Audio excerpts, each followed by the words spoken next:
Hello, everybody, and welcome. 안녕하세요, 여러분. 환영합니다. Welcome. This is our program for the Climate Reality Project Bay Area chapter called How Renters Will Change the World. I am your host today, Alma Soongi Beck, Soongi. I am one of the climate justice co-chairs of our chapter.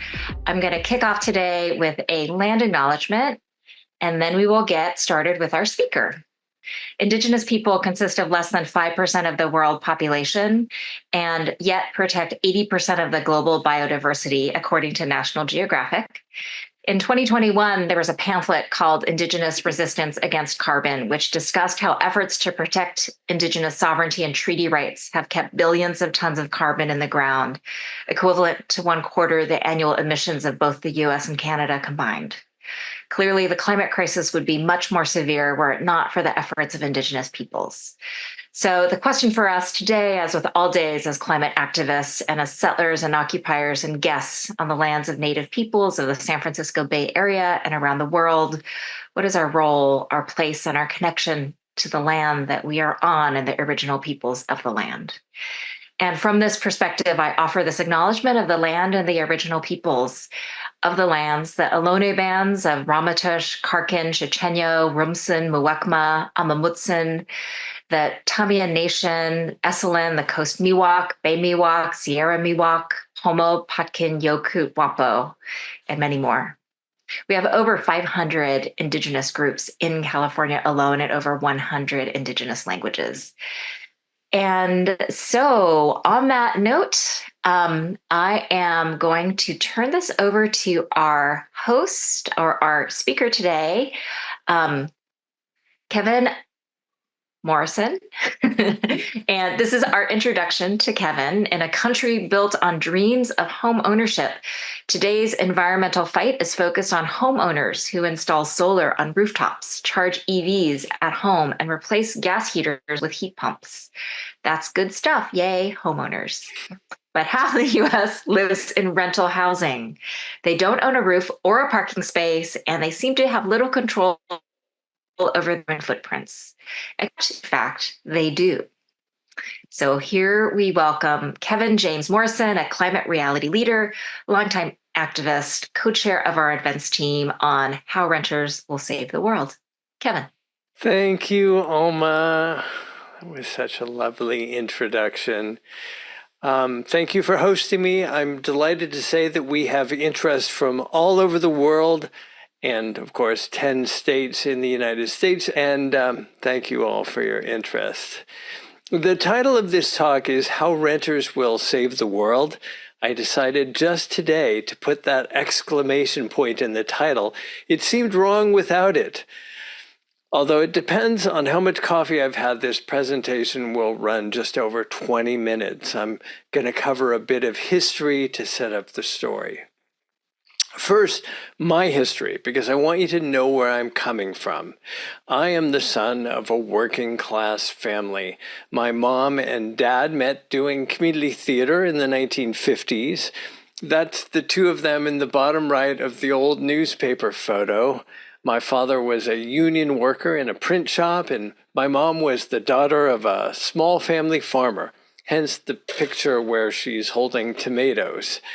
I include the I voted photo of my mom from 2016 when she hoped she was voting for the first woman president.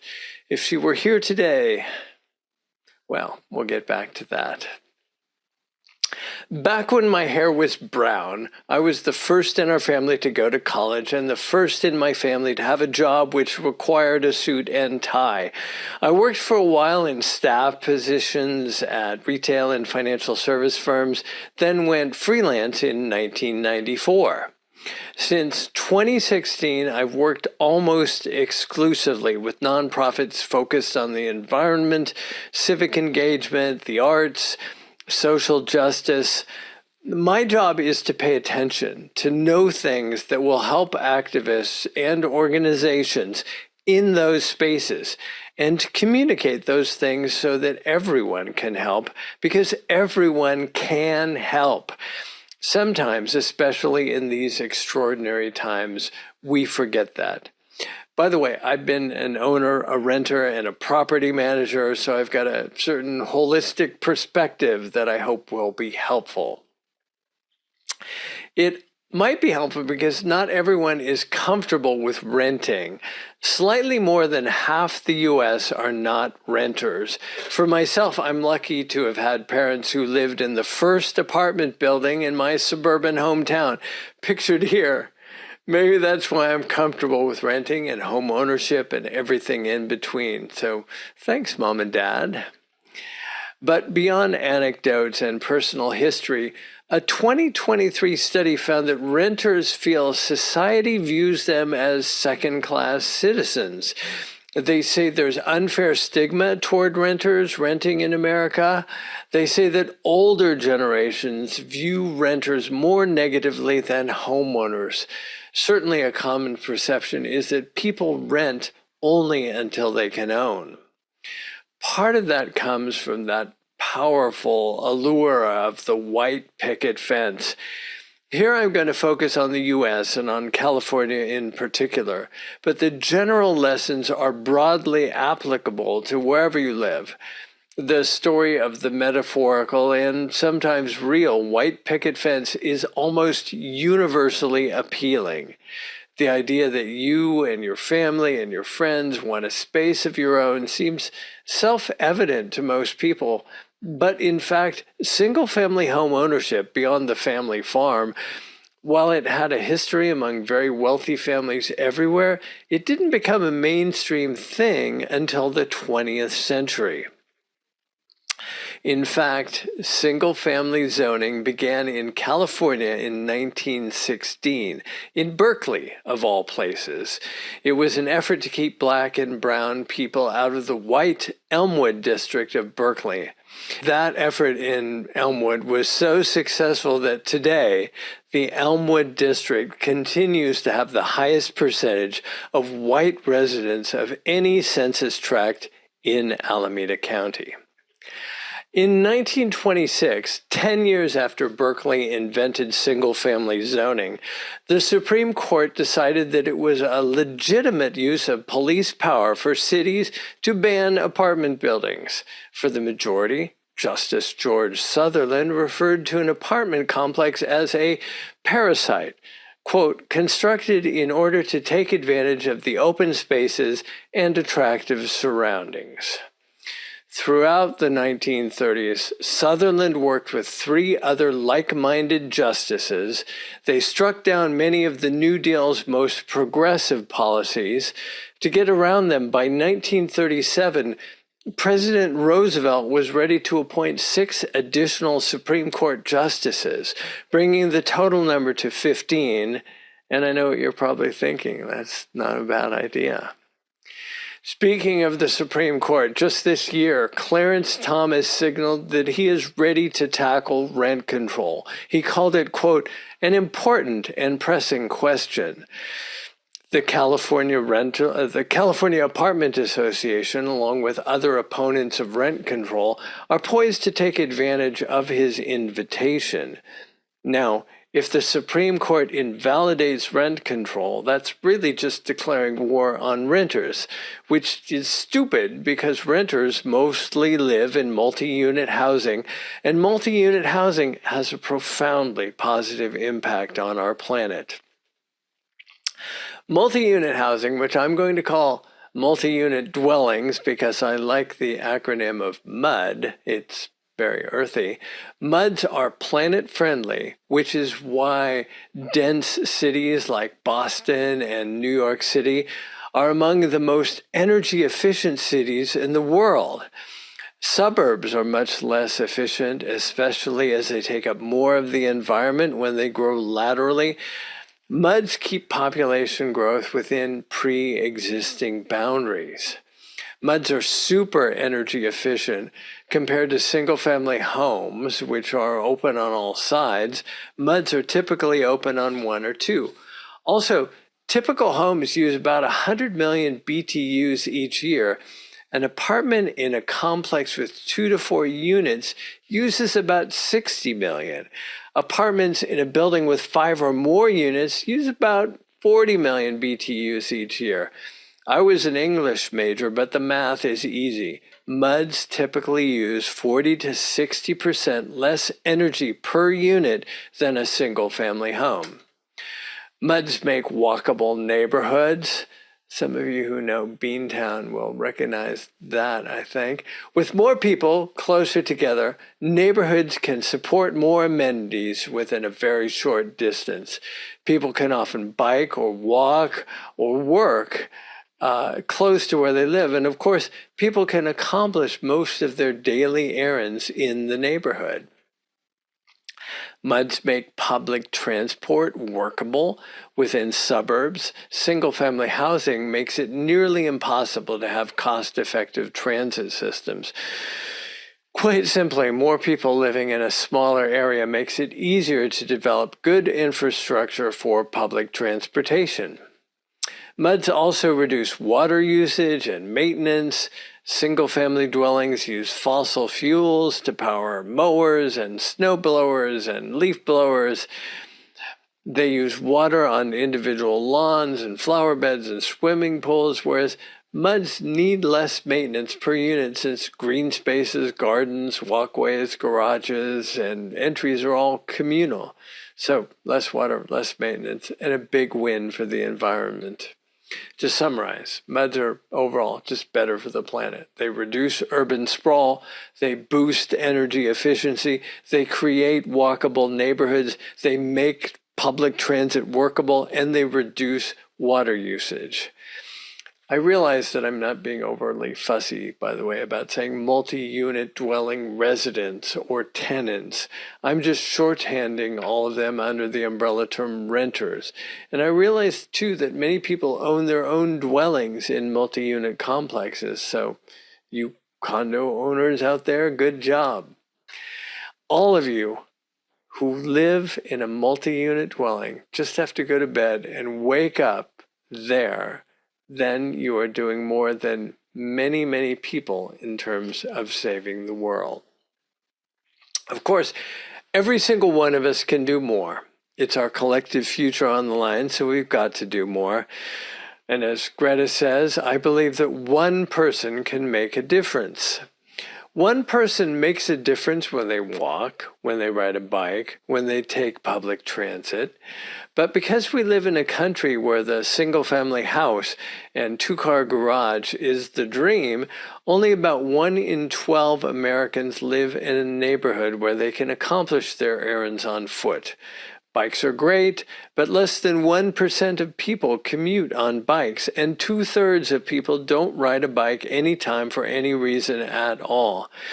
Public transit is great, but 45% of Americans have zero access to public transportation. Those statistics change when you focus on renters. Renters walk, bike, and take transit more often than other folks, but that doesn't mean that renters can't do more. Let's talk about what individuals can do based on what the top polluting behaviors are for individuals. And this is for everybody, renters, landlords, homeowners, all of us. In the top 5, number 5 is fashion. It's responsible for 8 to 10% of global carbon emissions, more than aviation and shipping combined. As you can see from this photo, a lot of clothes end up in landfills. A fast fashion polyester top is made from petroleum. It sheds microfibers, and it may spend decades decomposing in a landfill. And it's not just polyester. The average cotton t-shirt requires about 700 gallons of water to make. In a white paper published just a few months ago, BAAQMD at Stanford Graduate School of Business covered the many pitfalls of fast fashion. Let me quote from her paper. To achieve meaningful results, it is crucial for consumers to take a part in this effort. Try to donate items that are still wearable. Consider buying secondhand clothes. And think of renting items needed for a special occasion.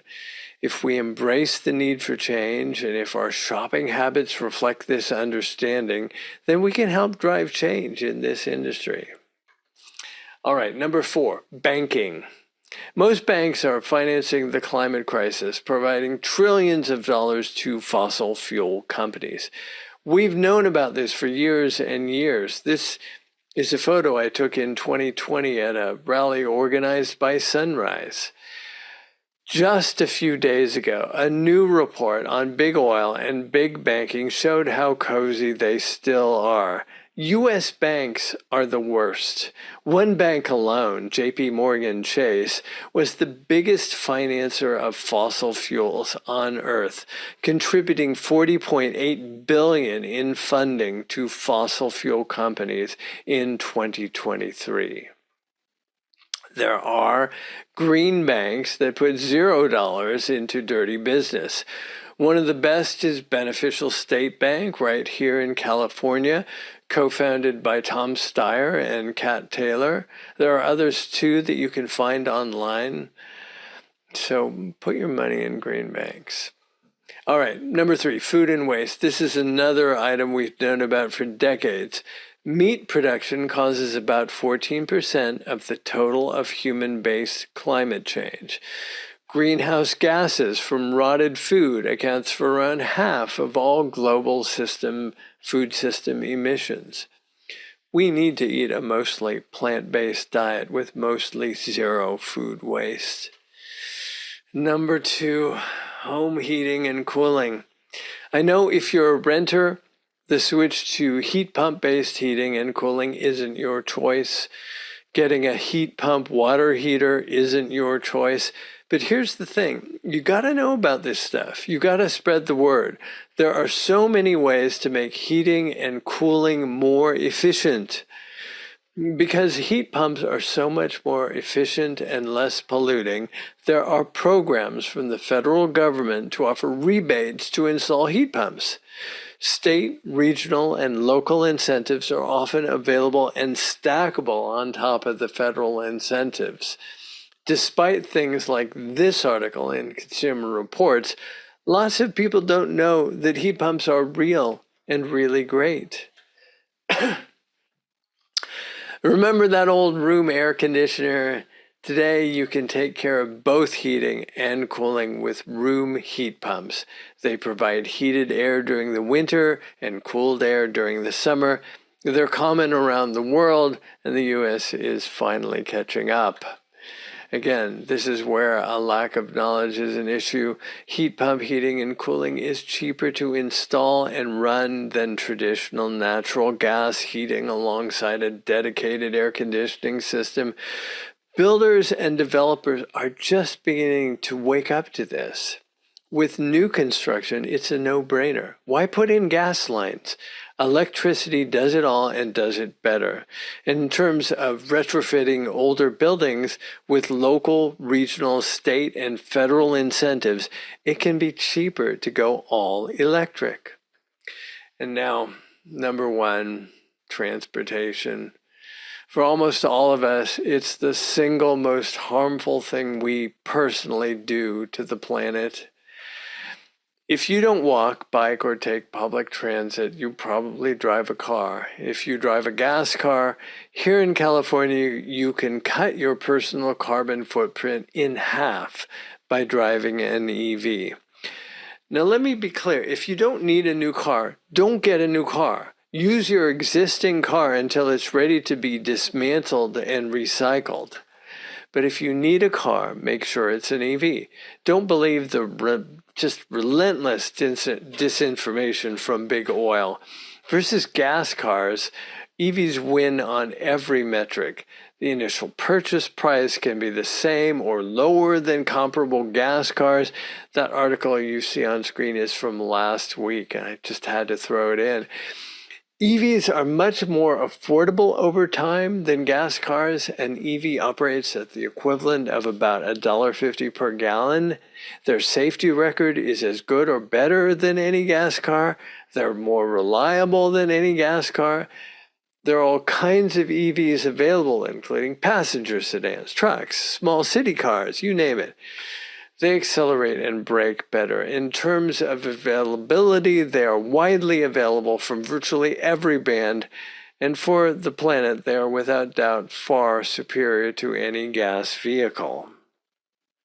It's not even close.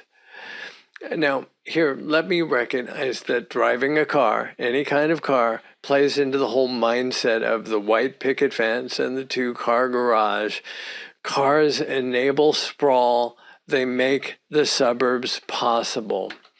But they are the devil we know. Cars are here for the foreseeable future, and EVs, despite some legitimate concerns about rare earth metals and mining, are especially pertinent as it relates to our topic, how renters will save the world.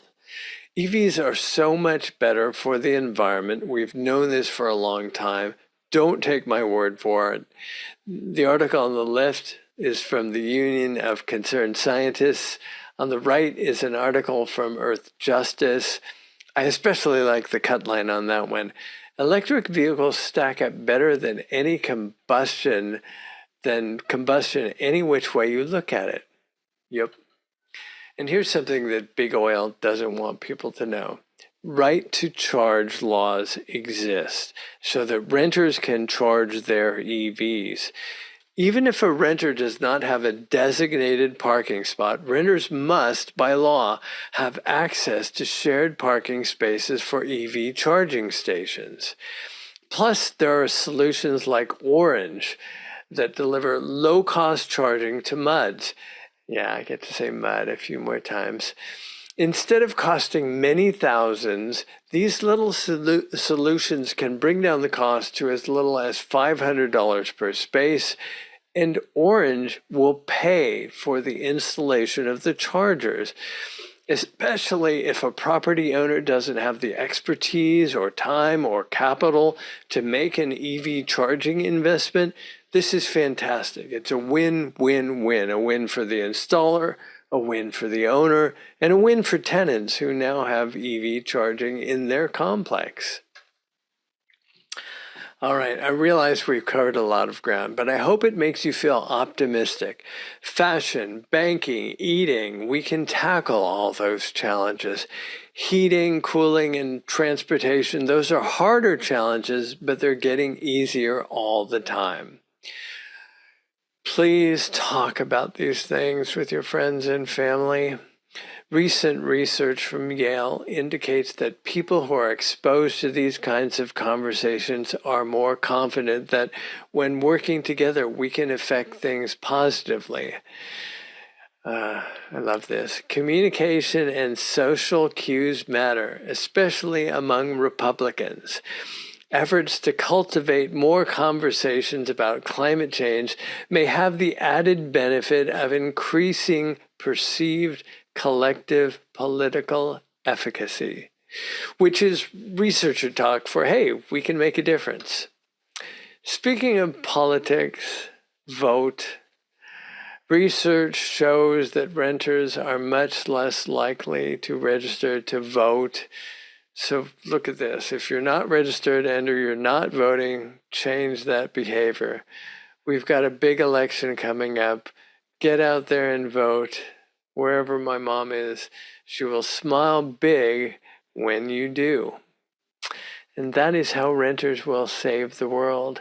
Thank you for your time and attention. If you want to reach out to me directly, email me at kevin@abovethebeehive.org.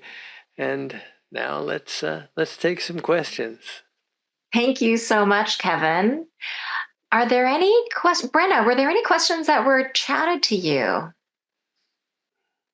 We don't have any questions.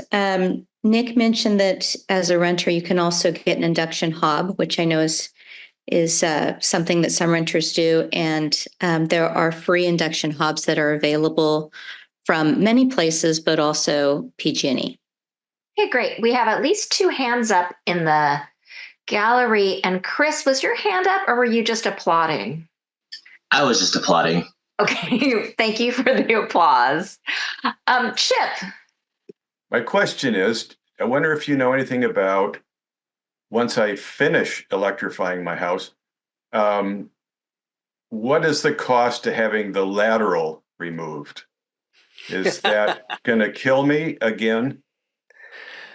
I don't know the answer to that question. I have asked myself that question because in my Novato home, we have taken out all the gas appliances and we're all electric. But Chip, as soon as I find out, you will be the first one I share that with. Thank you. All right. Thank you, Chip. Was there another question there, or did we capture it? That's it. Thank you. Thanks. That's it. All right, Natalia. Hi, I'm Natalia. I particularly enjoyed when you were talking about the different, I guess, like rebates that different states offer, like specifically heating pumps. And I know that, and especially in California, there's so many different programs that not enough people take advantage of. A lot of times because they don't know or they're intimidated to go through the process of like filling out all of these forms to qualify or finding out if they qualify can be really a confusing process.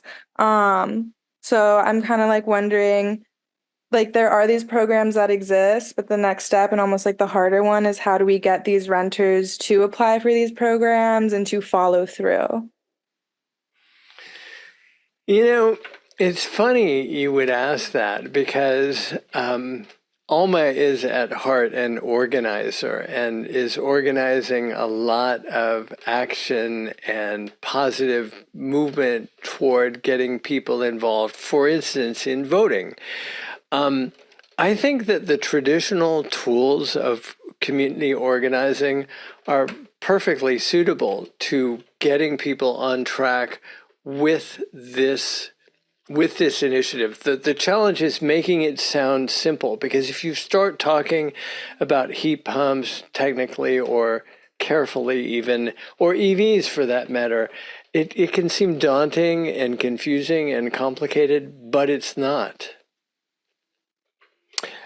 Does that answer your question, Natalia? Yeah, that was great. Thank you. Okay. By the way, Alma, I saw Buffalo raising her hand earlier, so maybe we'll get to hear her if she Okay, is. so Nick, I see your hand, but Buffalo, did you have a question? Can I buy one of those heating cooling pumps to put in the window instead of my air conditioner? Well, yes, you can. I just live in one little room mostly. The rest of the house I don't use, and I don't want to have to heat and cool the rest of the house. So I can buy one of those and put it in the window and just plug it in. Correct. And, you know, that is the beauty of a heat pump, especially a smaller unit. I have heat pumps here that are only room by room. There are people who have the full heat pump system, like an air conditioning or central heating system that heats the air and moves it around. We just have, like, we're in this room, we turn it on. We're in the bedroom, we turn that on. And you are perfectly suited to get one of those. Oh, so how much do they cost? What's the cost on those things? Let's make sure we talk about that after the show, because I know there are good answers to that. And partly the good answers depend on getting incentives and rebates attached to the product that you get. And they can, I myself, when I updated my heat pump water heater, got a $9,000 water heater, $9,000 in goods and services for $450 out of pocket. So that was because of incentives from regional agencies like BAAQMD, and thanks, I'm giving myself a thumbs up. Regional, and the government, of course, federal and state, and then other, like PG&E gave me a rebate. So we'll figure that out. Okay, thanks.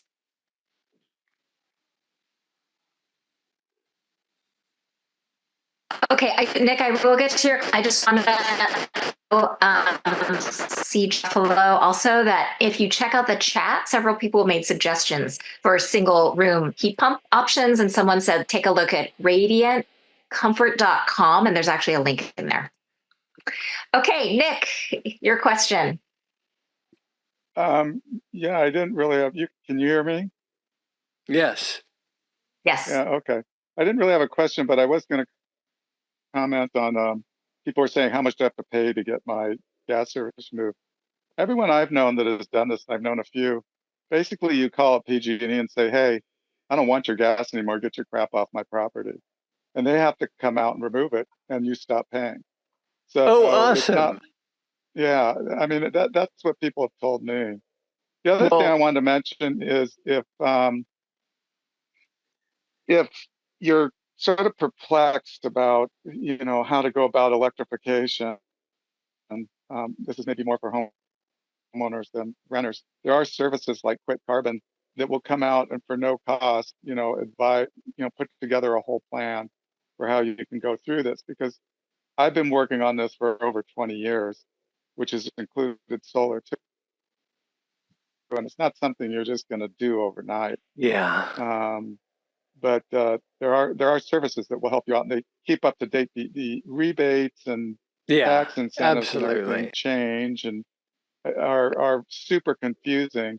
You can also go to the Switches On. I think it's switcheson.org, and they have very good tools for advising on how to get the best out of the rebates and everything. Absolutely. I used to Quit Carbon myself, and they were very fastidious about making sure I knew everything that I needed to know. So thank you, Nick. Great. Okay, thank you. I just wrote those resources in the chat, Quit Carbon and the Switches On. Kevin, we have a few questions from the chat. So Chris asked, in what way can renters benefit for heat pump rebates? So you could, if you were a renter buying a heat pump like Buffalo was talking about getting, that you will literally take with you from location to location, you could benefit from the federal and state tax incentives, as well as from regional organizations like BAAQMD. But it has to be something that you're taking with you from one location to the next. I mean, as I was saying, one of the things that we have to do is we have to educate owners, landlords, developers that it is in their interest to go with the heat pump option because it's cheaper to install and cheaper to run and better for the planet. And often they don't know. They just don't know. Next question is from Elisa. Hope I'm pronouncing that right. How do we convince our landlords to invest in more energy efficient appliances, not just EVs? Well, that is a good question. How do you convince people to do things that is in their best interest, but it may have a price tag up front? I don't have any answer beyond the common sense answer, which is that if there are end-of-life appliances in your house, or arguably appliances that could be better for being replaced with a more modern and up-to-date version, the argument is, I'm not going to be here forever. This is going to increase the value of your unit the next time you put it on the market. You should make this change. And by the way, I'll be grateful. Then the planet will be grateful. I'm sure there are other good arguments, but a sincere argument will go a long way. I'd like to add to that if I can. I just put in the chat an article for landlords, letting them know about the BAAQMD rulings, because those are really going to affect property managers, and they need to know, and a lot of them don't. So you can send it to them and let them know that that's right around the corner. All right, we need to say out loud, Brenna, Bay Area Air Quality Management District, sometimes referred to as BAAQMD, sometimes referred to as the Air District, they've been tinkering in good ways that are a little bit surprising. Brenna, can you say a little bit more about specifically what you are talking about? Yeah, so there are rules that are going to be affecting, I think it's 9 Bay Area counties, that is going to make it impossible to replace your gas water heater with a gas water heater. That you won't be able to buy gas water heaters anymore. So they will have to be replacing them with heat pumps, and it's the same with HVAC systems. And so part of what the article explains is letting them know about those when that's happening, and also it's the incentives that are available now. So the reason why they want to know about it and get on it right away. Excellent. Thank you. Okay, I'm going to do one more question from the chat, and then we'll go to QDX, who has a hand up. Chris has a follow-up question. If a rental only has sliding windows, are there heat pumps that work with sliding windows? I have not seen any myself. They may exist. And it is one of those things where, there are no good answers for everything in this life. Good luck. Let me know if you find anything. I mean, that is something that we need to have in our back pocket for sure. This one is from Rondamiet Wilson. Can landlords receive rebates if they install heat pumps or mini splits in tenants' apartments? I was told this was not possible. Well, whoever told you that was misinformed. They might have come to Casablanca for the waters. In fact, heat pump rebates are available to the owner of the property if someone is owning a property, installing in their property. They are entitled to all of the things, all of the rebates, all of the incentives that anyone would be entitled to if they were also living there. So good question, but yeah, Casablanca, it's in the middle of a desert. Oh, there. Yeah, I was told that landlords, I am a landlord, and I just installed it. Well, I installed the heat pump. And it is an enormous amount of money because when you have an old house, the panels need to be redone and there needs to be inspections. And so the heat pump for the tenant's apartment, because I do believe in what you're talking about, costs $10,000. I also installed a heat pump dryer, which again, I had to get a 220, because I had a gas. So my point is that I was told, and I'm not in the desert, that landlords with units do not get rebates. So I am not a lawyer, but I'm very confident about this. And I will follow up too as well when we send out our link to the recording and our follow-up from this meeting. I will make sure we follow up about that for you in particular. Thank you. I really appreciate it. And like I said, I believe in everything you're saying. And I keep the rents low, but this is really a big challenge. It totally is. And I appreciate the fact that you're here and trying to do all the good things.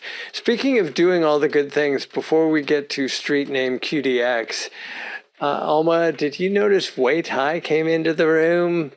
I have not noticed. Welcome, Wei-Tai. We talked earlier about how voting is so important, and especially when you've got leaders, and even though Wei-Tai, we know you're retiring, leaders who are leading with an environmental mindset are so important. And Wei-Tai is also the co-founder of Climate Reality Bay Area. So Wei-Tai, can you wave? Are you there? Yeah. Hey, guys. Hello, everybody. I apologize for jumping in late here, but good to see so many familiar faces. And I love what this topic is. Couldn't miss it. Good. It's so good to have you. Thank you for being here. So street name QDX, what up? Hi, Kevin. Thanks for taking my call. And mostly, I'm glad my phone decided to start working. It just was frozen and it wouldn't allow me to unmute. You raised the question. I'm a recent vegetarian converted person. And I have to say, I don't miss it. I didn't miss it. And I don't feel hungry and all these crazy things that I was told would plague me. And quite the opposite is true. But you made a statement that was really a bit upsetting, and that's the rotting food issue. So as a person that is eating plant-based, how else do I help address this problem? Well, first of all, Tim, now that you're full screen, Welcome to this world of vegetarianism. It's awesome. Part of it is having compost available. So lots of municipalities are offering composting as part of their yard waste pickup, or you can put your compostable material into your yard waste bin, or you can compost yourself. That's the way to take care of your own vegetables or foods of any kind that you're not eating. It's the best way I know to do your own small part. And then I love the fact that you may be ready to become an activist in this. We will talk about that. Great. Excellent. Awesome. Well, thank you. It was a shocking fact that I certainly had never heard, and certainly will be sharing with lots of people. Yeah. So I'll work that into my conversations. So, yeah. To be fair, it's mostly restaurants and grocery stores that contribute the most in the developed world. There's a whole nother conversation about the less developed world, and we'll have that conversation another time. Great. Wonderful. Thank you. Great presentation. Thank you. Okay, there's some more questions in the chat, Kevin. The next one is regarding banking. How about credit unions? And notably, before you answer, we have an answer in the chat from Siri about her experience looking into credit unions. And her answer is credit unions were indeed the solution, and that she has a link.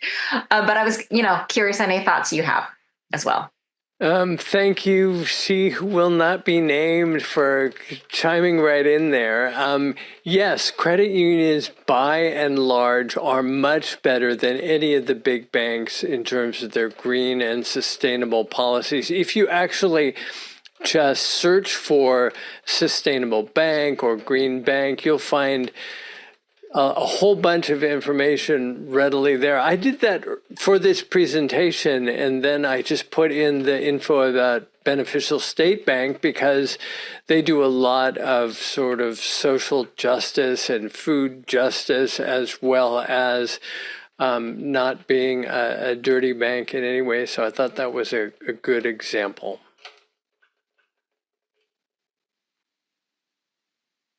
All right, I am looking for any other questions. There's a bunch of really good, useful comments in the chat. Any more questions? Oh, Nick's got another one. Nick. Yeah, along the banking lines, I mean, we all have our bank accounts, but we also have our investments and our IRAs and our 403Bs and 401Ks. And you'd be surprised, when you look at, you'd say, oh, this is a good fund, but buried in there, there'll be, 4 or 5% of fossil fuel investments. So I wish I could remember it, but there's a good website you can go to, and maybe someone else here knows it, where you can check. You look at what your, because usually when you invest, you don't invest in one single company. You buy mutual funds and whatever, and they have a multiple amount of different accounts, and you can look each one up by its ticker name and find out just how divested from fossil fuels it is. Yeah. Gosh, I wish I could remember that. So Nick, you've asked a good question and answered it yourself, which is, do your research, look it up, recognize that lots of banks and financial institutions, investment firms are not necessarily in a habit of putting front and center something that is controversial or may hurt their business. So you got to do the research. All right, there's another hand from Kristen. Hi, Kristen. Hey, I'll turn my video on as well. So this all got me thinking about my mom. So my mom is 83 and she's retired and on a fixed income, like Social Security. So she's lower income, and I bought her an electric vehicle, a used electric vehicle. So just to kind of get around Marin County. And the problem is she lives in a multifamily property. in Mill Valley, a below market rate housing in Mill Valley that's owned by, this is kind of like a long question, but like I'll get to my question. It's owned by Bridge Housing, which is a huge kind of, below market rate housing and low income housing kind of corporation. And so it took a lot of convincing for me to convince my mom to, when she was getting a new car, to get an EV, because I was like, it's going to save you so much money, and also you're saving the planet. Right. So, she finally agreed to, but then she was just like, I don't want to be driving all over Marin trying to find a place to charge my car. And I was like, you're not going to have to do that. You can totally like plug in and charge at home. But that's impossible where she lives. And so I actually go to her house to charge her car for her, because she can't charge her car by herself. So, but we work it out, and it works out. But the problem is that what I really want to happen is for her landlord, or the property manager or Bridge Housing, to actually install a charging station for all of the renters, in her building. And of course, I don't live there, so I can't really do it for her. I guess I could write it and she could sign it. So there's a program through MCE, which I think is Marin Clean Energy or something. Yeah. Where they'll actually install a charger at multifamily, properties and maintain it for free, but the problem that I'm having is that every time my mom, who's 83, like I said, tries to get on the phone and call MCE and then call Bridge Housing, it just goes nowhere because it's just a too complicated process for her. So I'm looking to try to find a way, how do we make this easy?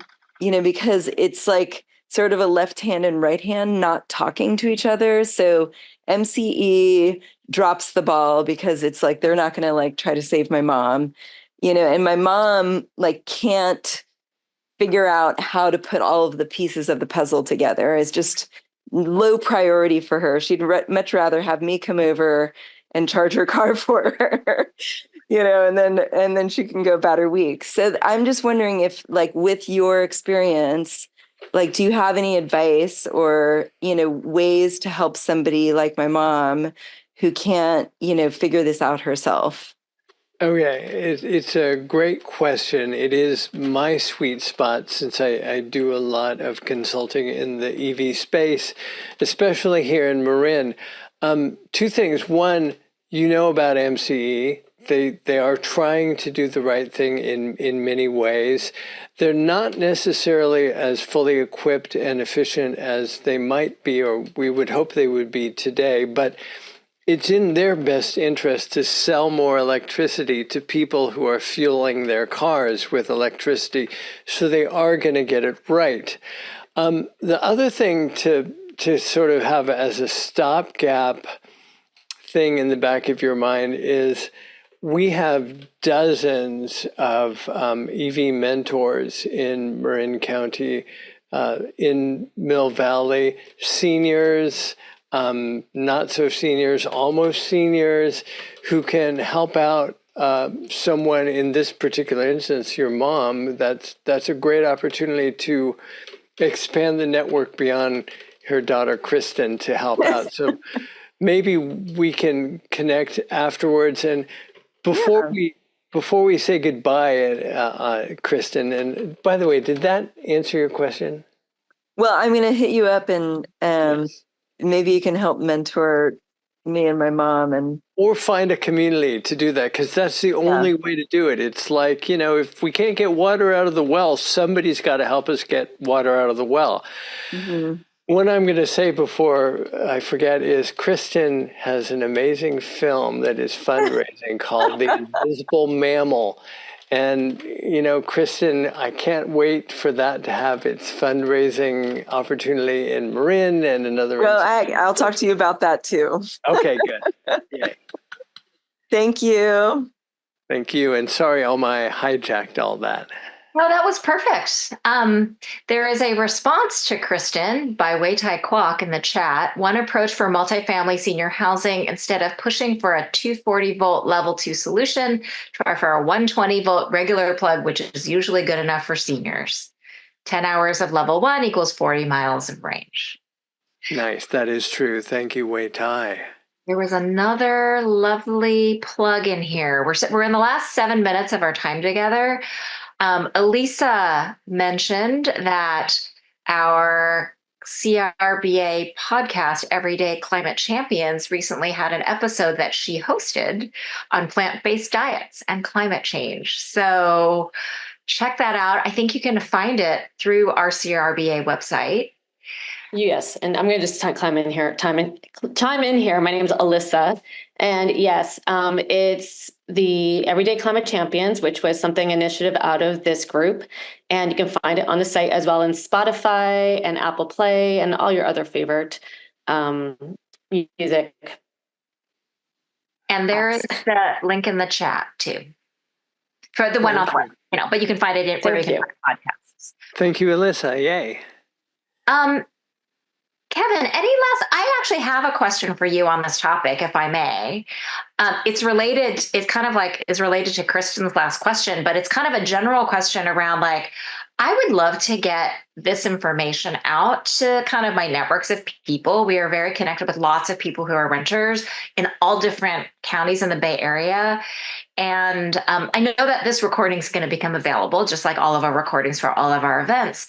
But really the question is for people who are trying to figure out how to advocate for the right infrastructure, for the one thing I heard from you, for instance, was for EVs, there's a requirement to make access, but a lot of landlords haven't done it. And there's an advocacy piece. So I was curious, do you know groups, and is it county by county, that are actually doing this advocacy? And maybe we could post that when we post our recording for the event.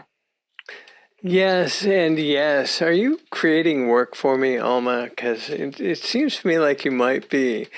What you're suggesting is great, because yes, there are groups out there that counter the weight of the California Apartment Association. There are renters groups that advocate for all kinds of things related to the environment. And the right to charge, California is one of 7 states which has a right to charge statute on the books. And it's complicated in the way that, legislation and law talking can sometimes get complicated. But with the right to charge and the fact that there are so many people interested in making money from selling electricity. There are all kinds of new ways that are coming into our consciousness, even as advocates trying to stay on the forefront, that, I'll put something together for you. Okay, we're running close to the end. Chris, I'm hoping your question is short. Go for it. Okay. Actually, I was just going to toss in some resources, because there's this phenomena of energy supplied. That's not the term, but appliances that have a battery in them. And I just put in there's a waiting list for the Channing copper induction oven and range, which has a battery in it. When the power goes out, you plug your refrigerator in and you make dinner for your neighbors. This one is just the range top, not the oven, but it would help postpone the uplift. I'm really lucky. My landlord actually supports what's going on, but he can't upgrade the building. He has done things to help support me, but one of the suggestions, he paid for an electrician to come in and evaluate my garage to see if we could do this. It would require an upgrade of the building, at least at that time, but he did suggest the possibility of installing a battery in my garage that I would fill on a trickle and then charge my car from the battery. Wow, your landlord sounds super helpful, and that's great. You are right. This is a proposition that has lots of labyrinthine parts to it, and the best you can do is just do one step at a time. So I'll look at what you've put in the chat, and hopefully we'll have a further conversation. Thank you.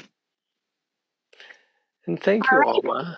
We are in the last 2 minutes of our time together. I'm going to use this time before we close to pitch other upcoming events of our chapter.